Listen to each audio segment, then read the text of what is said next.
people don't understand how far gone we are in this country. I think it's like that if you're coming at somebody trying to get them to like subscribe to creedal Christianity, like you have to understand that we are like really on thin ice with this stuff at all, where people are wondering whether there's anything besides matter. And so I think you have to take that first step first. And one of the characteristics of God that I discovered in that room that night when I didn't know what to do is like, God's here where you are.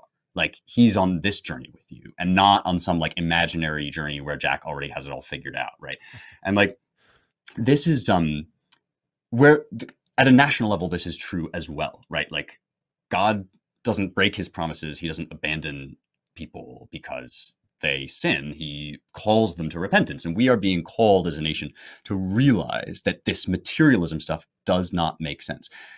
The question about America's history, right, is actually, to me, really fascinating as a scholar of antiquity and of the ancient world, because one of the things I try to bring out on Young Heretics a lot is like people make these terrible intellectual mistakes. I think like David Hume is an example of a philosopher who makes terrible intellectual mistakes, but like they do them for a reason, right? They make these mistakes because they're living in a time and place, and the world looks a certain way to them.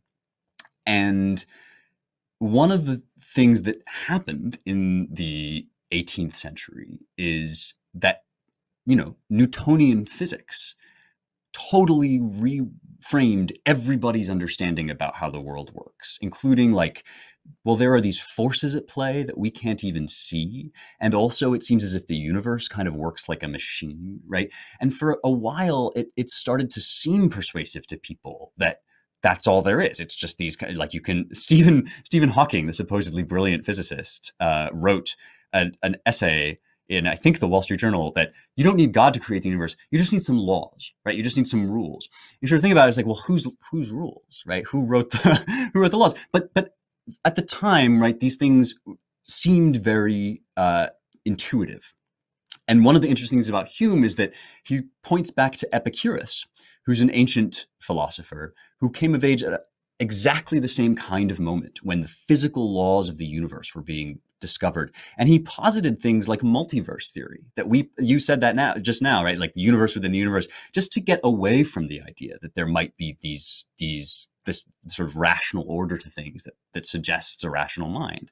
And so we go through these periods in history, but, I do not think that our founders believed in that materialism. I think that some of them were devout Christians. Some of them were kind of more theist, you might say, more just a baseline. There is a God. And it's been sort of suggested that Thomas Jefferson was a total atheist or that he was a kind of naturalist about things. I think it's a more complicated story than that. But one of the fascinating things, again, is that John Adams writes a letter to his friend in which he says, all of our philosophers are just Epicureans now. It's just Epicurus all the way down. And these things, they come back because, we go through these periods of thinking, well, the human mind can discover so much, right? And the natural world is so orderly that we don't need God, right? And then, of course, as Israel did, as any number of nations has done, you kind of go down that path for a while. And where does it lead you? It leads you to pure power politics always, because as G.K. Chesterton tells you, right, when there is no God, you worship the most powerful thing on earth. What's the most powerful thing on earth? It's the state. And so like the question, how is that working out for you, is actually a really important question to ask. And academic philosophy like hates to ask this question because it seems too basic or too, like we have to be making these complicated arguments, but like, how is it working out for you to be a blue-haired leftist that riots in the streets and like, chemically castrates children? Like, how is that working out? And to me, Jesus says, you shall know them by their fruits. Like the proof is in the pudding. And I definitely think that like we are at a place right now where we go one of two ways. And the way that you're going is kind of, to me, the way forward, where it's like, we've kind of moved away from our ancestral faith. Obviously, it was, creedal Christians who founded this country, not just the founders, but the Puritans, right? The Pilgrims. That's in deep, deep decay. And the first thing is not for us all to like immediately. I would love for us all to convert to Christianity. I would. I think that would be great. I think everybody would be happier. But I also think that the church needs to do a better job of saying, all right, let's just start here. Let's start with God, and let's start with how is it working out for you to look at the world as if it were just flesh, as if it were just atoms bouncing off of each other. It's not working out very well. It's not. But then, by what metrics? That's a tough one to judge. But I feel like if you just sense the trends and the energy is dissipating. It's becoming more chaotic and less orderly. Pardon me. Told you guys I was sick, but I'm pushing through. It's becoming more chaotic and less orderly, which I think would be a symptom of, quote, it's not really working out for you. And it takes, what does it take to make a woke person wake up, right? It takes like some serious personal tragedy. I think, in my experience, some sort of heavy personal trauma, some sort of something that forces them to detach from their ego-invested narratives and ideas and framework for the world, and then be vulnerable enough and open enough and frankly desperate enough to receive a new message. And then be humble enough to see whether or not that new message can lead you to someplace positive, and then courageous enough to take the steps on that path. How does that happen on a national level? This is the issue that I think really needs to be discussed, because we can throw sand in all the gears. We can pass laws. We can run info ops and troll people and do meme wars and whatever, educate our own side. But like, how do we break that mind virus out in a way that doesn't kill the people and creates that environment in which you can have courage and humility and vulnerability in order to take a step forward on a new path? Yeah, well, that personal catastrophe thing is really chilling, because I think you're kind of right, and it's also kind of biblical. I mean, when you say by what metric, right, are things not working out?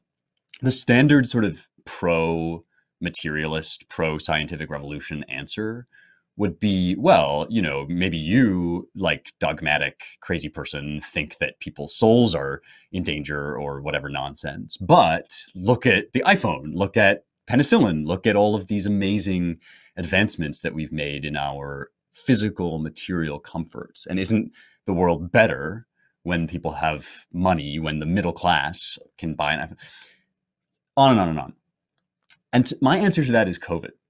My answer to that is like, even in material terms, our philosophy is wrong, and that is causing us terrible harm. So even when we try to use all of our technology to like scourge death from the earth, the reason that doesn't work is because we don't know like philosophy 101. We don't know theology 101 that says like there's always risk, there's always death. And so we chase our tails in these terrible circles where it's like we have to shut down the whole world because of this one disease. But now here's this vaccine that cures the disease, but we have to shut down the whole vaccine because of 6 blood clots, right? I mean, we go into these terrible death spirals, essentially, on the very points that we're supposed to have given up everything else for. We're supposed to have given up everything else just so that we could be safe, secure, fat, and happy. And we're not. We're getting less of those things, all of those things, right? C.S. Lewis, whom I love, this great Christian apologist, says, aim at heaven and you will get earth thrown in, aim at earth and you will get neither. And it's that, right? So then you do come up against this, like, does it require a catastrophe? And you would like, the problem is that the minute you start saying this, it sounds like you're wishing things on people, right? It sounds like you're like wishing that terrible things would happen to some woke person so they would be vulnerable, whatever, wishing that the nation would go through this terrible catastrophe. That's not it at all. It's just that, this is a biblical thing and a pattern. And when the Bible describes these patterns over and over again, people think this is like magical voodoo. It's not. It's just political science, right? It's just political philosophy. And there's an amazing passage in, I believe it's Ezekiel, in which God says to Israel, I'm going to rain hellfire down on, because you've turned away from me, I'm going to rain hellfire down on you, and I'm going to topple your buildings and destroy your nation and send you out into the desert. And there I will plead with you. And it gets to this, it's this whole crescendo of all the punishments of God, which, it oftentimes in the Bible, what looks like, the punishments of God is really just consequences, right? It's really just, you've chosen this path and this is where this leads. And so your nation falls apart. But why? Why? Well, so that God can plead with you, so that you will be stripped of all your pretensions, stripped of all your illusions, all of this stuff. Now, that is no fun. It is just not fun to go through that. And I would very much like for America to have that kind of realization without suffering catastrophe. I still believe that this country is beautiful. I believe the world would be much worse off if it were conquered or whatever, driven into exile like Babylon.